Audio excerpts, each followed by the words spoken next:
물을 때마다 짚고해야 됩니까? 타짜도 아니고. 확실하지 않으면 승부를 걸지 마라. 직접 들었는데 한정은 술을. 네, 수요일 토크킹 시간입니다. 오늘도 이분들과 토크로 꽉꽉 채워보겠습니다.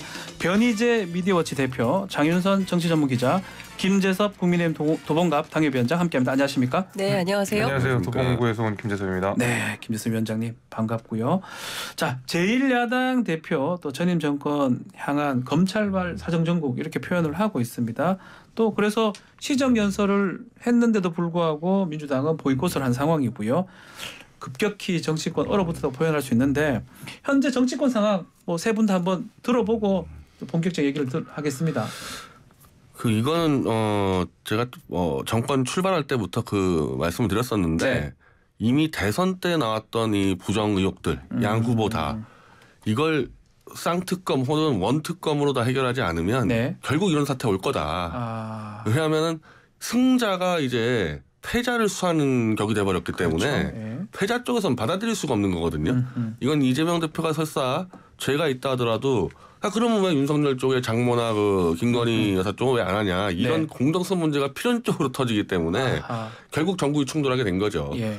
그래서 일찌감치 특검을 했으면요. 특검은 다 수사 기한이 정해져 있지 않습니까? 90일이나 120일. 네. 그래서 벌써 끝냈을 문제를 이제 충돌하잖아요. 근데 저는 지금이라도 안 늦었으니까 지금이라도 특검으로 전방위 다 하는 게 맞다는 겁니다. 특검하면 좀 해결이 될 것이다. 그럼 던져올 수가 있으니까 네. 일단 전국에서. 보시는군요.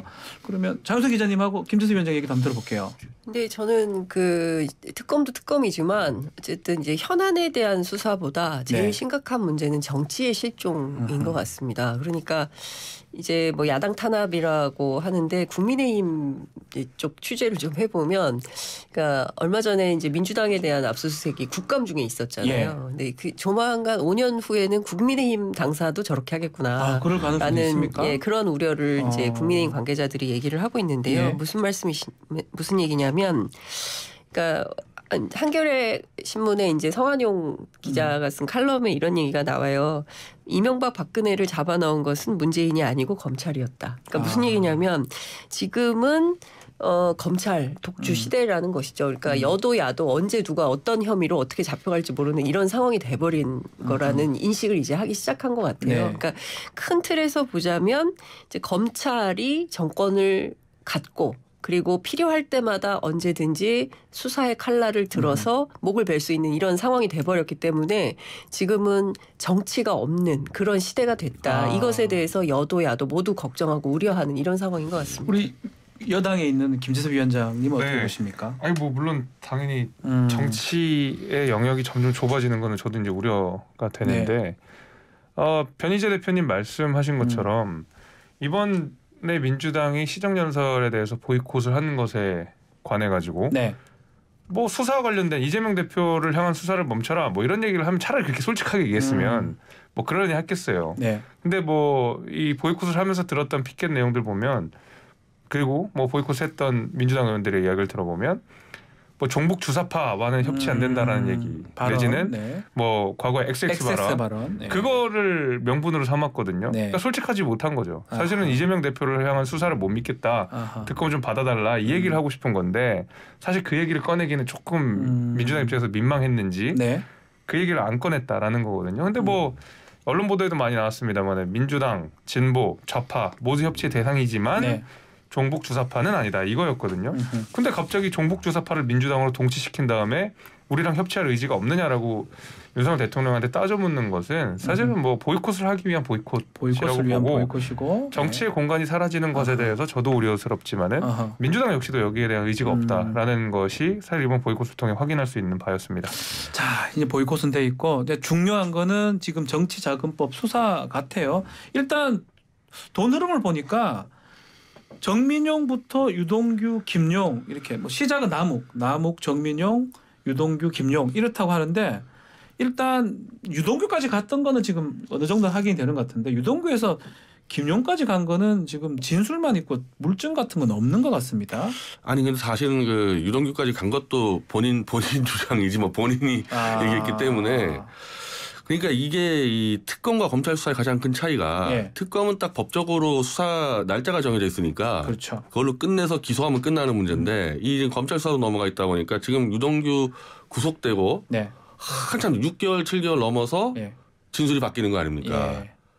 그러니까 이게 사실은 그 당시 이제 박근혜 대통령 국정농단 수사나 이 윤석열 한동훈 이제 중앙지검장 시절 때 이명박 수사나 이제 자꾸 이제 이 관련자들을 구속시킨 다음에 그 사람들의 진술을 바꿔요, 과거 진술을. 그래서 이명박 대통령의 경우는 아예 10년 전에 BBK나 이제 다스가 자기 거가 아니라고 이제 나온 그렇죠. 사건을 다시 10년 뒤에 이제 관련자 진술이 바뀌어가지고 다스가 이명박 관련해서 구속이 되어버렸는데 이게 자꾸 반복이 되니까 이렇게 진술자가 관계자가 잡혀가서 진술이 바뀌어서 그걸로 해서 가는 게 너무 이게 상습적으로 반복이 되니까 사실은 이제 선진국 같은 경우는 진술만으로는 처벌 안 되는 경우가 허다하고 진술이 바뀌면 이미 끝나는 건데 지금까지 이 어떻게 보면은 정치권이 검찰 수사를 적으로 악용을 하면서 저런 식으로 진술을 바꿔서 그냥 처벌한 경우가 너무 많았거든요. 그 수법이 자꾸 이어지고 있는 거죠. 자, 그러면 보면 이런 거예요. 그러니까 그 연결고리도 이제 앞서 말씀하신 대로 쪽지가 나왔다, 메모가 나왔다 하는데 그 메모의 내용도 보면은 그 남욱 변호사하고 같이 일하던 이모 씨가 그 정민용 변호사한테 건넨 거잖아요. 그 쪽지가. 그러니까 이게 실질적으로 유동규한테 흘러가서 이게 어떻게 된 건지 내용이 안 나오고 그리고 이제 8억 4,700이라고 하는데 그 중에 1억은 유동규에게 넘어갔다는 거고 또 1억은 또 다시 남욱에게 갔다고 하는 거니까 사실상 다 따지면 6억 4,700이 되는 거고 그거에 대해서 구체적으로 이게 그러면 김용통에서 이재명 그리고 민주당에게 강은 혐의나 단서가 있냐 아직 거기까지는 안 나오는 거고 그 내용이 좀 들어가야 되는데 이제 중요한 포인트는 그러니까 복기를 해보면 처음에 이 사건의 출발은 화천대유 대장동이었어요. 그리고 화천대유라는 자산관리 회사가 처음에 뭐 5천만 원으로 시작해가지고 어떻게 저렇게 큰 돈을 벌고 수백억 수천억 막 벌고 그중에 50억 클럽이라는 걸 만들어서 일종의 돈잔치를 막 하고 이게 어떻게 가능하냐 뭐 이런 걸로 처음에 촉발이 됐단 말이에요. 근데 그런 건 다 없어지고 느닷없이 불법 대선 자금으로 다시 프레임이 짜여지기 시작해요. 언제부터? 지난 압수수색부터. 그러니까 민주당 쪽 입장에서는 당시에 대선 본선 그리고 그 경선 이제 두 번에 나눠서 실제로 총괄선대본부장 그리고 또 경선 캠프에서 직접 활동했던 국회의원들이 의총에 나와서 증언을 하기 시작하는 거예요.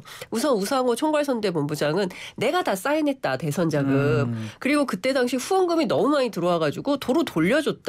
불법 대선 자금 받을 틈이 없었다. 그렇기 때문에 검찰이 불법 대선 자금이라는 프레임을 씌우는 순간 자기는 웃었다는 거예요. 이거는 말이 안 된다라는 생각을 했기 때문에 그리고 경선 캠프에 들어가 있었던 김영진 민주당 의원이 지난 의총에 참여해서 뭐라고 얘기를 했냐면 그때 코로나 복판이라 4인 이상 모일 수가 없었다. 그러니까 일종의 이제 불법 대선 자금을 받았다, 경선 자금을 받았다고 하면 이걸 가지고 뭐 조직 활동 뭐 삼겹살을 굽고 소주 마시고 뭐 이런데 이제 쓰는 돈이란 말이에요. 그렇죠. 예컨대 그런 돈인데 코로나라서 4인 이상 모이는 게 금지예요. 그래서 모여서 뭘 할 수가 없었다. 그리고 불법적으로 들어온 돈을 집행할 일도 없지만 실제로 그런 상황이었기 때문에 할 수가 없었다 얘기를 하니까 민주당 의원들이 다 그랬다고. 아 맞아. 그랬지. 그러니까 실제로는 민주당 내부에도 혹시 뭐 좀 받은 거 아니야? 이제 이렇게 의혹을 갖고 있다가 그런 증언들이 나오면서 분위기가 반전됐다고 해요. 의총 분위기가. 예. 그러니까 이게 자꾸 프레임이 전환되면서 새로운 사실이 나오면서 그런데 그건 다 증언.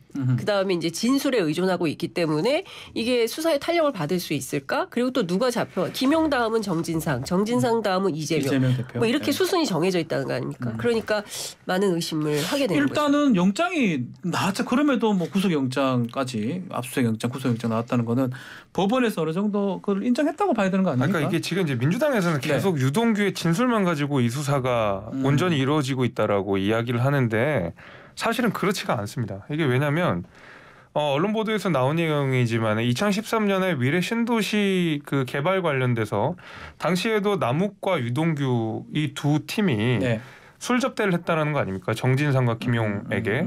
사실 그것은 뭐 단순히 어떤 구체적인 진술을 넘어서 당시 이제 남욱이 그 술집 그 뭐 종업원이라고 해야 될까요? 그분과 나눈 문자를 포렌식을 통해서 나온 증거거든요. 이건 진술이 아니에요. 일단 그게 하나가 있고 그럼 2013년부터 남욱, 유동규, 정진상, 김용의 유대 관계를 우리는 일단은 유추할 수 있게 되는 것이고 두 번째로 넘어가서 아까 전에 그 장 기자님 말씀하셨지만은 남욱 씨의 뭐 부합격이라고 볼 수 있는 천화동인 4호의 그 이사인 이모 씨, 이모 씨. 자금책이죠. 네, 이모 씨. 자금책이 유동규에게 그 자금을 전달했다라는 메모가 있는 것이고 그 메모의 구체적인 진실성을 확보하기 위해서 검찰이 그 당시에 있는 주차장의 CCTV와 그다음에 입출입 기록을 확보를 한 것입니다. 네. 그러니까 말하자면 유동규의 진술만 가지고 지금 수사가 더 증거가 있다는 거죠. 그럼요.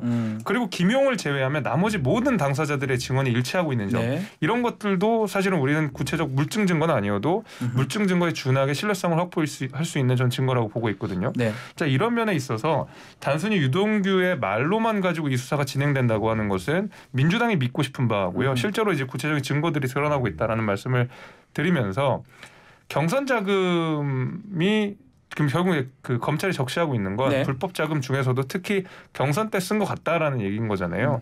경선 때는 사실 드러나지 않는 자금들이 훨씬 더 많습니다. 그러니까 말하면 뭐 조직을 꾸리고 뭐 좀 전에 장윤선 기자가 말씀하신 그렇죠. 비용들 실제로 그래서 뭐 모임을 하든 안 하든 사실 그 이런 식으로 제도적으로 받을 수 있는 돈 바깥에서 받는 돈은 다른 데다 쓰겠죠. 네, 보이는 데 쓰는 건 아니겠죠. 그런 의미에서 충분히 검찰 입장에서는 혐의를 잡고 수사를 진행하고 있다 이렇게 말씀을 드리겠습니다. 뭐 변 대표님한테는 한 두 가지 정도 한번 질문을 드리고 싶습니다. 예전에 이게 막 메모로 했다가 무죄가 됐던 성완종 리스트 사건도 좀 기억이 나고요. 거기다가 이재명 대표까지 이게 갈지 어떻게 될지. 그 성완종 메모보다도요. 네. 지금 이 사건 비슷한 것은 그 안종범 수첩이라고 있어요. 박근혜 전 대통령. 박근혜 대통령의 이 뇌물 사건에서 네. 증거가 아예 없다 보니까 네.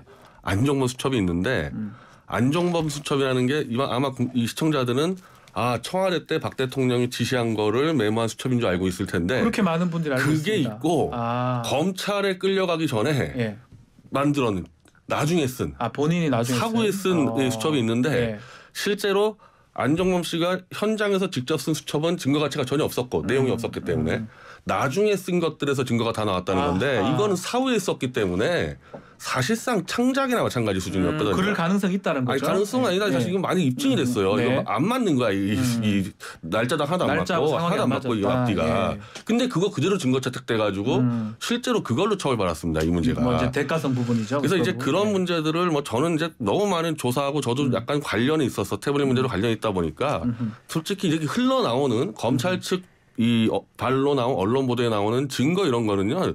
다 따져봐야 돼요, 사실은. 네, 그냥 그것만 보고 야 증거 있지 않냐 그럼 정말 큰일 납니다. 이거 아마 다 따져봐야 되는데 물론 이제 그거는 이제 수사를 받는 쪽에서 이제 해야 되겠죠. 네, 언론이 근데 뭐 지금 조국 때랑 좀 비슷한 것 같아요. 조국 사태 때 단독으로 이렇게 막 나왔던 것처럼 보도가 지금 뭐 물밀듯이 보도가 나오고 있습니다.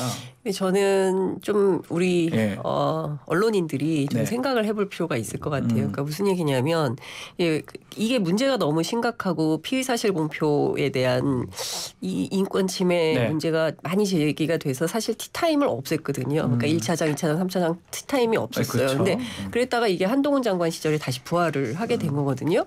그러면서 각사마다 그야말로 언론사를 쇼핑하듯이 기사가 쏟아집니다. 단독이라는 이름을 걸고. 근데 전부 검찰발이에요. 네. 검찰 측에 따르면 뭐 검찰 관계자에 따르면 뭐 이런 보도가 쏟아지고 있는데 이제 앞서 이제 변희재 대표 말씀하신 것처럼 확인이 좀 필요한 거고 추정에 불과한 것도 있기 때문에 물론 이제 이 부분이 대체로 사실로 확인되는 경우도 있긴 합니다. 네. 이제 검찰 수사 결과가 일부 나오는 것이기 때문에요.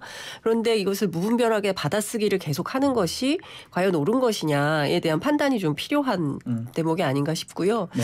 저는 이 출입처 관행과 관련해서 사실 과거에 오마이뉴스도 굉장히 오랫동안 싸웠지만 기성 언론이 되면서 그냥 편입이 돼버려요.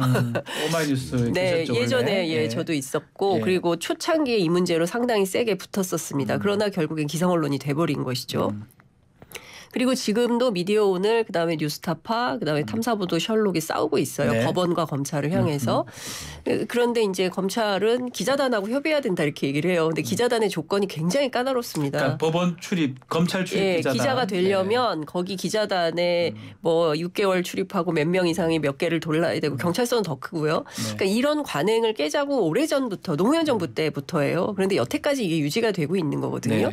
저는 이런 문제도 좀 우리 언론인들이 한번 깊이 생각해볼 필요가 있지 않을까라는 생각도 좀 듭니다. 김대위 위원장 뭐 정리 차원에서 뭐 이거 등등 하고 지금 좀 눈에 띄는 게 대장동 사건 50억 클럽 사건이었잖아요. 그 사건들은 지금 어떻게 되는지도 많은 분들이 궁금해하고 있더라고요. 아마 제 생각에는 네. 그거 역시도 같이 진행을 좀 하고 있는 것 같아요. 재판도 하고 있고 수사도 하고 있고요. 왜 그러냐면 제가 이제 유동규 씨의 인터뷰 내용 중에 조금 인상 깊게 봤던 내용 중에 그때 한국일보 단독이었나 아무튼 자기가 뭐 진술하게 된 배경 이런 것들 쭉 이제 얘기를 하면서 대한민국 검찰이 생각보다 수사 잘하더라 이런 얘기가 나오거든요. 그러니까 그 얘기가 이제 뭐냐면 단순히 제가 아까 전에 말씀드렸지만 뭐 몇 명의 진술에 의해서 이 사건이 탁탁탁 뭐 끝난 것도 아니고 사실 검찰이 유동규를 구속하고 그 이후에 어떤 수사가 진행되는 과정에서 상당히 많은 물증 같은 것들을 확보했다라는 것이거든요. 그다음 구체적인 정황 같은 것들을 많이 검찰에서는 미리 확보를 해놓은 상태에서 진행을 좀 하고 있다 이런 내용처럼 저는 들렸어요. 그렇기 때문에 유동규 입장에서는 이거 빠져나가기 어렵겠구나 생각을 했던 것 같고 그런 상황 속에서 뭐 50억 클럽이니 뭐 대장동 일당이니 여기서 저는 그 수사범위 밖에서 벗어날 수 없다고 생각하거든요. 만약에 그것이 정치적 편파성을 가져가지고 예를 들면 어디는 어느 당에 유리한 수사가 진행되고 어디 당에 불리한 수사가 되면 그거 역시 뭐 여당 내에서도 가만히 보지 않을 거고 국민들도 그냥 보지는 않을 겁니다. 그래서 적어도 지금 진행되는 수사에 대해서는 민주당이 너무 이거 정치적 수사다. 어떤 결론이 나와도 믿지 않겠다라고 하는 것보다는 그래서 특검 얘기를 하는 것 같아요. 그러니까 이거 사실은 어떤 결론이 나와도 믿지 않겠다라는 메시지를 미리 지금 선방을 하는 거거든요. 선방을 날리는 거거든요. 선방.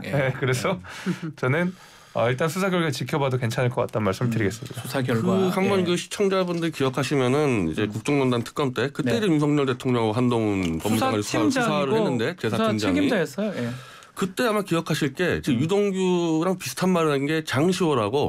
장시호 그 깔이죠. 특검의 도움이라 그래가지고 장시호가 굉장히 특검에 우호적이고 그래서 장시호는 굉장히 선처받고 나왔는데 저희가 최근에 이제 그 사건 다시 이제 조사를 하는데 특검과 장시호의 유착 혐의가 좀 너무 많이 잡혔어요. 그런 부분이 있다는 거죠. 거의 뭐 위증교사, 뭐 조작 혐의가 어느 잡혔기 때문에.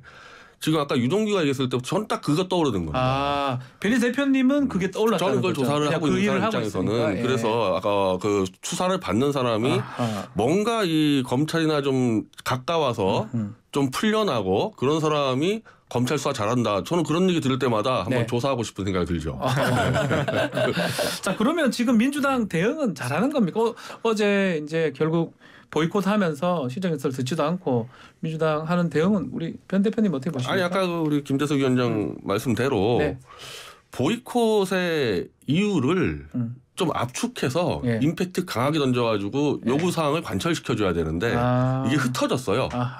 그러니까 욕설했던 것부터 막 종합백과점 끌고 오다 보니까 사실은 국회에 대한 욕설을 그때 퍼부은 것만 가지고도 보이콧 명분 되거든요.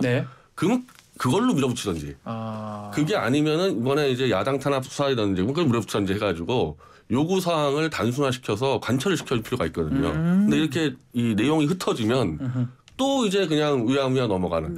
현재까지 제가 민주당을 대하는 거 보면요. 모든 이 사건들이 그냥 한 번 지르고 다 넘어갔던 것 같아요. 뭐 하나라도 정리된 게 없어요 지금까지. 그러니까 그 얘기는 많이 하더라고요. 그러니까 최근에 민주당에 결합한 정치인들은 뒤가 무르다. 뒤가 무르다 어떤 뜻이죠? 그러니까 무슨 얘기? 그러니까 문제 제기를 했으면 그거를 끝까지 추적을 해서, 그러니까 그 뭡니까 홍준표 시장이 얘기한 대로 근성 있게 좀 들러붙어가지고 꼭지를 딱 따내야 되는데 기자들도 그런 걸 좋아하거든요. 그런데 탐사보도 기자들이 주로 그렇죠. 그런데 이제 민주당의 경우에는 뒤가 물러서 뭘 매기는 많이 하는데 결과적으로 이렇게 손에 쥐는 결론이 없다. 이제 그런 얘기를 최근에 결합한 분들이 이제 그런 얘기를 많이 하는데 실제로 제가 취재를 좀 해보면 민주당 분위기는 좀 이런 것 같아요. 그러니까 욕설 파문이 처음 터졌을 때 좀 대통령이 욕설을 해. 야, 이게 전 국민이 기가 막힌 상황이니까 본인들도 넘겼던 것 같아요. 그리고 이재명 대표에 대한 수사가 계속 진행되는 것은 내부에도 약간 혹시 받았으면 어떡하지? 그러니까 그게 뭐 끝전 한 푼이라도 혹시라도 뭐 예컨대 뭐 그게 뭐 몇 푼 안 된다 하더라도 뭐 무슨 문제가 되는 증거가 나오면 어떡하지라는 우려가 있었던 것 같습니다. 근데 그런데 이게 당사에 대한 압수수색으로 범위가 확장이 되면서 실질적으로 이재명 대표뿐만 아니라 민주당 전체를 대상으로 하고 있구나. 그리고 그에 앞서서 뭐 종북 주사파하고 협치는 없다. 그럼 협치할 대상은 민주당이나 정의당인데, 그러니까 민주당 사람들이 그런 얘기를 해요. 우리도 종북 주사파하고 협치 안 합니다. 근데 왜 느닷없이 이런 얘기를 하느냐. 이거는 특정한 누군가를 프레임하기 위한 작업이 아니냐라고 보는 것이죠. 네. 정치적 의도가 목적이 있다 이렇게 보기 때문에 그렇다면 이거는 지금부터는 이렇게 뒤가 무른 대응으로는 안 된다. 네. 정치하고 꼼꼼하게 따져서 플랜 A, B, C 다 나눠서 경우에 따라서 검찰이 어떻게 나올지 누구를 대상으로 어떤 수사가 진행될지 모르기 때문에 긴장도를 높이자라는 게 지난 주말 그 이전 그러니까 압수수색 첫 번째 압수수색 이후에 굉장히 긴장감이 높아지면서 그 단위별로 상당한 회의가 개파별로도 있었던 걸로 알고 플랜 있습니다. B 같은 걸 얘기했는데 저희가 이제 어제 진성주 의원하고 좀 얘기를 해보니까 혹시 구속되면 어떡하냐 이재명 대표 하니까 안 될 거다라고 얘기를 하면서 그럴 리는 없다고 하면서 국회 동의 사안 아니냐 불체포 특권이 있으니까 그렇게만 좀 얘기를 하긴 하더라고요. 그러니까 모르다는 그 맥락하고 비슷하게 민주당이 자 플랜 B, 플랜 C 있는지는 잘 모르겠습니다. 야, 요새 민주당 의원 하는 네. 것이 극한 직업이 아닐까 싶습니다. 제 생각에는. 일단 뭐 장 기자님 지적해 주신 대로 과거에 한참 민주당이 야당을 잘할 때 그때는 국정감사도 잘하고 날카로운 면도 좀 있었고 끈질긴 면도 있었고 이른바 야성이 강한 정당이었는데 이제 집권을 하고 나서 굉장히 많은 의석수를 하고 나서 뭔가 기득권이 됐다는 안일한 의식을 제가 굉장히 많이 느낍니다. 그래서 일단 그런 면에서 민주당의 공격이라고 하는 것이 사실 뭐 터무니없는 것도 많고 뭐 우리 얘기할 기회가 있을지 모르겠습니다. 김의겸 의원의 국정감사에서 한동훈 장관을 공격하는 그런 내용도 마찬가지로 굉장히 뭐 앞뒤 맥락이 좀 구체적 정황 증거조차 확인되지 않은 상황에서 질문한다든지 어설펐다 이 말씀인가요? 그럼요. 그게 이제 첫 번째로 있는 것이고 두 번째로는 더 민주당이 안타까운 부분은 이재명이 곧 민주당은 아니잖아요. 네. 이재명 대표가 더불어민주당은 아니거든요. 근데 지금은 민주당과 이재명이라고 하는 사람을 완전히 동치시켜서 그 민주당에서 굉장히 고생을 많이 하고 계시는 것 같은데 대장동 사건이 민주당이랑 무슨 상관이 있습니까? 아무런 상관이 없어요. 그렇죠. 뭐 50억 클럽이 민주당에 무슨 상관이 아무 상관 없어요. 유동규랑 민주당 아무 상관 없어요. 오로지 이재명 대표가 짊어져야 될 사법 리스크고 성남시장 시절에 있었던 이재명 대표의 행적과 관련된 일인데 민주당 의원들이 모두 나서서 결계를 치고 국정감사 하다 말고 갑자기 민주당사 앞으로 가야 되고 또 의총을 열어서 이재명 대표에 대해서 소환 여부를 갈지 말지를 결정해야 되고 제1야당 의총을 하는데 그렇게 한가한 데가 아니잖아요. 저는 그런 의미에서 이재명 대표에 대한 수사는 이재명 대표가 감당하도록 하고 민주당이 이야기하는 것처럼 민주당의 민생을 담당해야죠. 그래서 지금 굉장히 민주당에서는 극한 직업이다 이런 생각이 듭니다. 그 얘기까지 참 질문 한번 드려보겠습니다. 지금 이제 국회 청문회 과정에서 나왔던 얘기인데 김의겸 의원이 이제 한동훈 장관한테 얘기를 하다가 설전이 지금 일어났고 김재섭 위원장은 좀 어설프게 준비한 거 아니냐 이렇게 얘기를 하고 있거든요. 저는 그 더 탐사라는 이제 이 유튜브에서 이제 보도를 한 건데 보도 매체라고 봐야 되겠죠. 예, 두 차례 걸쳐서 이틀 동안 2시간씩 4시간을 보도했는데 저는 그 4시간을 다 봤습니다. 예. 봤을 때 충분히 국정감사에서 국회의원이 장관에게 물어볼 정도의 증거들을 확보했다고 저는 보고 있어요. 증거가 확보가 돼 있다. 예, 왜냐하면 그 모임을 주선했다고 알려지는 이세창 전 자유총연맹 총재 대행하로부터 사실상 모임이 있었다는 그 발언을 받았어요. 그 사람도 아니라고 또. 아니 어쨌든 그 탐사 취재할 때는 나중에 말을 바꿨는지 모르겠는데 인정을 했어요. 자기 입으로 윤석열, 한동훈 이름을 거론하면서 내가 어떻게 대통령과 한동훈 있는 자리에 대해서 얘기할 수 있겠냐. 그냥 친목 모임이었다. 이렇게까지 발언했으면요. 그건 거의 받은 거나 마찬가지고 거기서 지금 이제 이 폭로의 주인공인 첼로리스트 여성 그 여성이 남자친구한테 막 떠든 녹취가 지금 들어온 거 아닙니까? 네. 그 여성에게 바로 그 이세창 이 총재의 특보가 돈을 준 사실도 완전 확인했어요. 아, 돈을 준 게 있다고? 200만 원을 줬다고 여성이 녹취에서 떠들었는데 그거를 이제 특보한테 확인했기 그럼 때문에. 그건 확실하네. 이세창하고 그 첼로리스트 같이 그 장소에 있었던 건 확실하네요. 그게 하여튼 뭐 맞다면. 그 장소에 딴 사람 모르겠는데 그 정도를 확보를 했고 그리고 이제 첼로리스트 여성이 어디 가서 폭로하려고 그런 게 아니라 자기 남자친구한테 워낙 신기하니까 막 떠든 너무나 구체적으로 떠든 그 녹취가 확보됐으니까 그 정도 갖고 국회의원이 장관에게 참석할 수 있냐 물어보는 건 당연한데 오히려 그 법무장관 입장에서 너무 세게도 아니고 직을 걸어라고 얘기했어요. 이거는 국정감사 때 그러면 국회의원이 물을 때마다 직거라 됩니까? 굉장히 좀 저급한 대응한 거죠. 나 장관직 걸 테니까 당신은 뭐 걸 수 있어. 이거 뭐 영화 타짜도 아니고 그렇게 하면 안 되는 거예요. 그건 답변했으면 되는 겁니다. 그러면 그날 나는 어디 있었고 안 갔고 안 했다 그러면 그러면 되는 거고. 왜냐하면 이게 결국에는 이게 만약에 이걸 밝히려고 그러면요. 대통령하고 법무장관하고 이세창 씨 그 차량 운행 기록을 보는 수밖에 없을 것 같거든요. 예. 나중에 궁극적으로는. 예. 그러면은 그날 어디 있었다고 딱 얘기하면 되는 거지. 제 생각에는 답변을 빗나가면서 이상한 방향으로 끌고 갔다고 봐요. 약간 김의겸 의원 측도 그렇고 한동훈 장관 측도 그렇고 둘 다 구필 모양새 아니에요. 좀 고발도 됐고요. 김의겸 의원은. 그러니까 어제 굉장히 오후 4시부터 국회가 굉장히 막 전쟁통처럼 바빴다는 건데요. 그러니까 우선 이제 그 오후부터 이 내용에 대한 막 얘기가 나왔는데 오후 4시에 이제 이세창 그 총재 권한대행이 기자회견을 해서 이 사실에 대해서 전면 부인을 했습니다. 그렇죠. 그런 사실이 없다고 했고요. 그에 앞서서 그 김의겸 의원이 이제 국회는 도박판이 아닙니다라는 말로 시작되는 그렇죠. 입장을 발표를 했어요. 처음부터 모든 걸 걸고 하였다. 예. 정치를 그렇게 얘기했죠. 그렇게. 그러니까 이 앞서 이제 말씀하신 대로 무슨 국회가 투전판도 아니고 이제 그 무슨 뭐 거의 뭐 영화 타짜의 악귀 같은 그런 이제 단어들이 막 나온 건데요. 그리고 나서 곧바로 기다렸다는 듯이 5분도 안 돼서 한동훈 장관의 입장이 나왔습니다. 한동훈입니다. 뭐 이렇게 시작되는 거였는데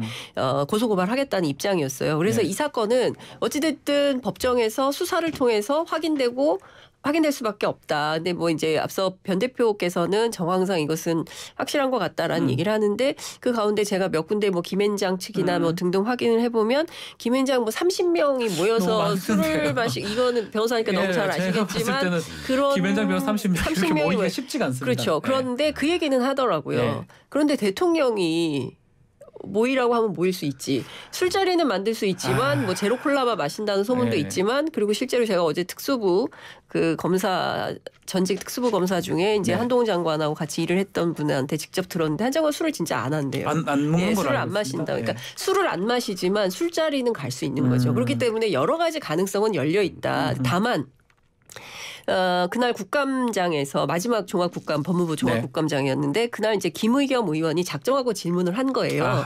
근데 그 자리에서 그 뭡니까 더 탐사 보도 내용을 틀었어요. 그러니까 틀었기 녹음 자료 때문에 틀었습니다. 녹음 자료가 그러니까 녹취나 녹음 자료가 나오면서 그때부터 이제 한동훈 장관이 굉장히 감정적으로 격앙되기 시작하면서 뭐 의원님 거짓말 굉장히 잘하지 않습니까? 그다음 거짓말 해놓고 사과 안 왔냐 그러면서 감정적인 대응을 했다. 근데 안 갔으면 안 갔다라고 쿨하게 사실관계만 명백하게 얘기하고 넘어가면 되는데 과도하게 감정을 실어서 답변하는 바람에 이 사태가 더 일파만파 커지고 있는 것 같다는 김수희 위원장 보시기에 이제 결국 고발이 됐는데 또 면책특권이 있잖아요. 국회의원 같은 경우는 조사가 될지 안 될지도 궁금하고 앞으로 어떻게 될 것 같습니까? 이게 그냥 끝날 것 같지는 않고요. 근데 그 뭐 타짜 얘기 하셨으니까 그 주인공이 그런 얘기 하잖아요. 확실하지 않으면 승부를 걸지 마라. 그리고 나서 장소 같은 게 빠졌긴 그래요. 좀 100%는 그러니까 일단은 봐야 되는데. 최소한 장소 정도는 특정해서 어느 술집이다 정도만 됐어도 그럴 수도 있겠는데라는 생각을 하겠는데 아니 상식적으로 제가 도저히 납득이 안 되는 부분이 이 부분이에요. 그러니까 사실관계가 이렇습니다. 그 첼리스트라는 여성분이 남자친구한테 전화를 해서 저기에 보니까 김앤장 변호사와 뭐 한동훈 장관과 누가 있다더라 하는 그 내용을 남자친구가 했던 내용을 그 녹취 내용을 더 탐사에게 줬다는 거 아니에요? 그렇죠. 그래서 그 더 탐사의 기자가 청담동 일대를 뭐 2-3시간 배회했다 찾았다 뭐 이런 내용인데 상식적으로 생각하면 그 남자친구가 그 정도의 뭐 그 더 탐사 기자에게 그 녹취록을 전달할 정도의 의지와 파이팅이라면 여자친구한테 물어보면 되잖아요. 장소를 물어보면 어딘데 거기가? 라고 하면 되는 거거든요. 근데 그걸 다 생략하고 그 녹취록을 받은 그 기자가 2시간 3시간 동안 청담동 일대를 다 뒤졌다. 게다가 플러스 그 나중에 보니까 결국에는 장소도 특정하지 못했더라. 이런 상황이면 그러니까 물론 그랬을 수도 있죠. 아직 뭐 가정의 기초에서 말할 수는 없지만 김의겸 의원이 국민의 대표로서 그 국민이 준 무거운 표를 생각하면 적어도 이 정도의 사실관계는 확인하고 나서 질문을 해야 망신을 안 당할 텐데 알겠습니다. 저는 그런 의미에서 좀 확실하지 않았는데 승부를 건 것 같아요. 죄송 10초 남았어. 죄송합니다. 짧게만. 그 사연이 좀 있는 것 같아요. 그러니까 저도 이게 좀 올바른 건 아니라고 생각하는데 이 여성하고 헤어진 것 같아요. 이 남자친구가. 그런데 이 내용을 이 여성한테 확인을 받고 허락을 받고 녹취를 했어야 되는데 일단 그 문제고요. 그다음에 그 여성의 오빠가 인터뷰를 해서 밝혔는데 이 내용도 역시 법률 대응을 할 걸로 보입니다. 알겠습니다. 시간이 다 됐습니다. 변 대표님. 감사드리고요. 그래서 마무리를 좀 하겠습니다. 김재섭 위원장님, 장수현 기자님, 변 대표님 세 분 감사합니다. 네, 고맙습니다. 감사합니다.